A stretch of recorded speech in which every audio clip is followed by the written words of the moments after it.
తిరుమల ఆలయ పవిత్రత నమ్మకం కాపాడేలా పనిచేయాలని సీఎం చంద్రబాబు అధికారులను ఆదేశించారు.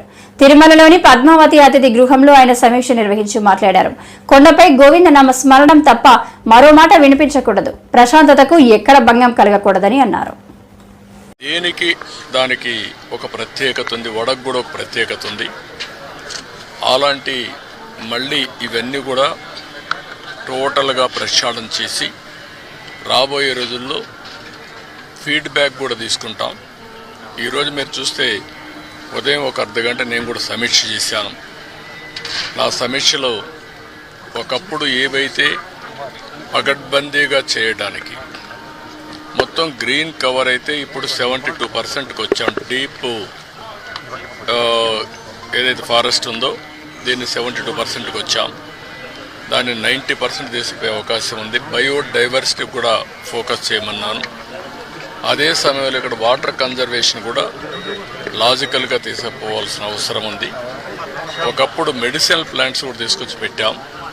ఇవన్నీ కూడా ఎందుకంటే ఒక పక్క బయోడైవర్సిటీ ఒకటి, రెండోది ప్రశాంతమైన వాతావరణాన్ని క్రియేట్ చేయడానికి అనుకూలమైన వాతావరణం చేయాలని చెప్పి ఉద్దేశంతో ముందుకు పోయాం. అది కూడా ఒకసారి మళ్ళా సమీక్ష చేశాను. రెండోది పరిశుభ్రత మీద కూడా ఎక్కువ శ్రద్ధ పెట్టమన్నాను. ఎక్కడెక్కడి నుంచో భక్తులు వస్తారు. భక్తులు వచ్చినప్పుడు వాళ్ళకు కావాల్సింది వెంకటేశ్వర స్వామి నామం తప్ప ఇంకొకటి మాట్లాడే పరిస్థితి లేకుండా వాళ్ళు అన్ని విధాలు ఒక ప్రశాంతమైనటువంటి ఒక దివ్య క్షేత్రంగా ఇది ఎప్పటికప్పుడు ఉండాల్సిన అవసరం ఉంది. సజెషన్స్ ఇచ్చాం. అదే మరి ఇక్కడ ఫుడ్ కూడా ఏదో ఫ్యాన్సీ ఫుడ్లే కాకుండా ఇక్కడుండే భక్తుల మనోభావాలకు అనుకూలంగా ఇక్కడ మన సాంప్రదాయాలకు అనుకూలంగా ఉంటే చాలా బాగుంటుంది. అలాంటివి కూడా చేయమని చెప్పి ఆదేశాలు ఇచ్చాను.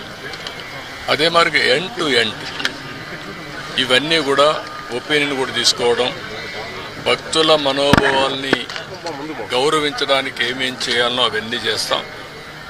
ఇప్పుడు సేవకులు కొంతమంది ఉన్నారు, శ్రీవారి సేవకులు. వాళ్ళు కూడా ఎప్పుడో నేను ప్రవేశపెట్టాను. వాళ్ళు ఒక 15 లక్షల మంది అయ్యారు.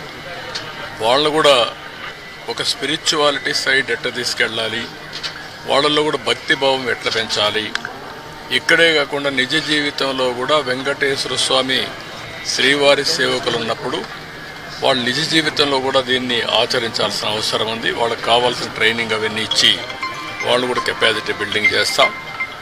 అదే మరి ఎక్కడికక్కడ సమాచారాన్ని కూడా తీసుకొని ఒక విధంగా చెప్పాలంటే మళ్ళీ వెంకటేశ్వర స్వామికి పూర్వ వైభవం వచ్చే విధంగా, అదే కాకుండా ఎప్పటికీ ఇది ఒక దివ్య క్షేత్రంగా పవిత్రమైన క్షేత్రంగా తయారు చేయడానికి ఏమేం చేయాలో అన్ని చర్యలు తీసుకోమని చెప్పి మేనేజ్మెంట్కి గవర్నమెంట్ తరఫున కూడా ఆదేశాలు ఇచ్చాం. అవన్నీ చేసేదానికి శ్రీకారం చుట్టారు. ఇంకొక పక్కన ఏదైతే ఈరోజు ఇక్కడ ఫుడ్ కూడా ఉందో ఎన్నిటి కూడా రాబోయే రోజులు అన్ని టెస్టులు ఉంటాయి. అదే మాదిరిగా అవసరమైతే ఇక్కడ నాలెడ్జ్, అబండెంట్ నాలెడ్జ్ ఉంది. అలాంటి నాలెడ్జ్ని ఎవరు కూడా రిప్లికేట్ చేయలేకపోయే పరిస్థితికి వచ్చారంటే ఇక్కడ వెంకటేశ్వర స్వామి మహిమ కూడా ఉంది. ఏది నడిపించినా వెంకటేశ్వర స్వామి నడిపిస్తాడు. మనం నిమిత్త మాత్రం ఆయన ఒకసారి తలుచుకొని ఆయన పేరుతో మనం ఏ పని చేపట్టినా అది ఆయనే సుజావుగా జరిపించే పరిస్థితి వస్తారు. అది నా ప్రగాఢమైన నమ్మకం, విశ్వాసం. అందుకే నేను నిద్రలేస్తే ఎప్పుడైనా సరే నాకు ఏ కష్టం వచ్చినా ఆయన ఒకసారి తలుచుకొని దానిపైన నిర్ణయం చేసుకుంటాను. ఆ నిర్ణయం ఎప్పుడు కూడా నేను తప్పు చేయకుండా ముందుకు పోయేదానికి ఉపయోగపడతా ఉంది. ఇక్కడుండే వాళ్ళు కూడా ప్రతి ఒక్కరూ ఇక్కడ పనిచేసే వాళ్ళు కానీ వచ్చే భక్తులు కానీ పవిత్రమైన భావంతో మీరు ఇక్కడ ఉండాల్సిన అవసరం ఉంది. మీరు పవిత్రంగా ఉండడమే కాకుండా దివ్య క్షేత్రాన్ని పవిత్ర క్షేత్రంగా శాశ్వతంగా ఉండాలంటే భక్తుల్లో ఆ భావన రావాలి, మేనేజ్మెంట్లో ఆ భావన రావాలి, శ్రీవారి సేవకుల్లో ఆ భావన రావాలి. అందరం కలిసి మళ్ళీ దీన్ని ప్రపంచంలో ఉండే హిందువుల మనోభావాలకి ప్రతిబింబం వెంకటేశ్వర స్వామి టెంపుల్. అందరూ కూడా ఇక్కడ ఏం జరిగినా కూడా ఆలోచిస్తూ ఉంటారు. ఇక్కడికి వచ్చినప్పుడు ఎక్స్పీరియన్స్ చేస్తారు. అలాంటి ఎక్స్పీరియన్స్ చేసే సమయంలో దీన్ని అందరం కూడా ఈ ఎకో సిస్టాన్ని ఎట్లా కాపాడడానికి పూర్తిగా సహకరించమని అందరికీ చెప్పాను. మార్నింగ్ కూడా కొన్ని ఆదేశాలు ఇచ్చాం.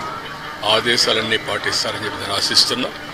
ఎప్పటికప్పుడు గవర్నమెంట్ ఓవరాల్ గైడెన్స్ ఇస్తాం. పాలక మండలి లేకపోతే ఇక్కడ మేనేజ్మెంట్ అన్నీ కూడా జాగ్రత్తగా చూసుకుంటాం.